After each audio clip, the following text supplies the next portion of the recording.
जिंदगी का एक उदाहरण आपको देना चाहता हूं। मैं गांव में प्राइमरी स्कूल में पढ़ता था।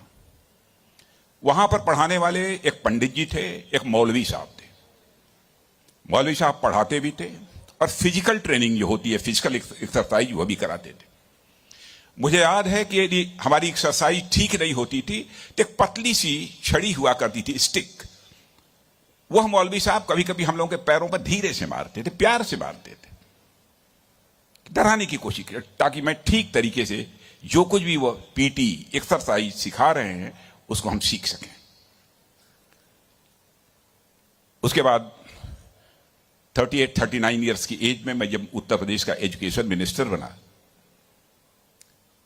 तो मैं अपने घर वापस जा रहा था। लंबा गाड़ियों का काफिला था, आप जानते ही हैं, कोई मिनिस्टर बन जाता है तो 1, 2, 4 गाड़ियां नहीं रहती हैं, सैकड़ों गाड़ियां पीछे लग जाती हैं। जब मैं घर जा रहा था तो हमारे घर जाने वाली जो रोड है उसके बगल में ही, लगभग हमारे घर से, हमारे गांव से लगभग 15-16 किलोमीटर दूर मौलवी साहब का घर था।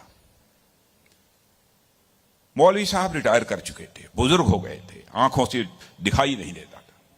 उनको मालूम हुआ कि जिस बच्चे को प्राइमरी स्कूल में हमने एजुकेशन दी है, आज वो हमारा बच्चा इस प्रदेश का एजुकेशन मिनिस्टर होकर इसी सड़क से गुजरने वाला है।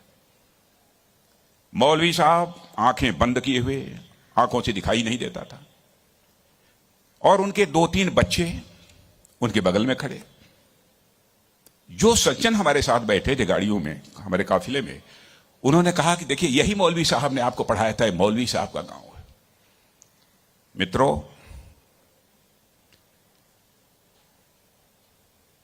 मैं अपने जज्बे को रोक नहीं सका। मैंने गाड़ी बैक कराई और मौलवी साहब आंखें बंद किए हुए, दोनों हाथों में हार लिए हुए खड़े थे।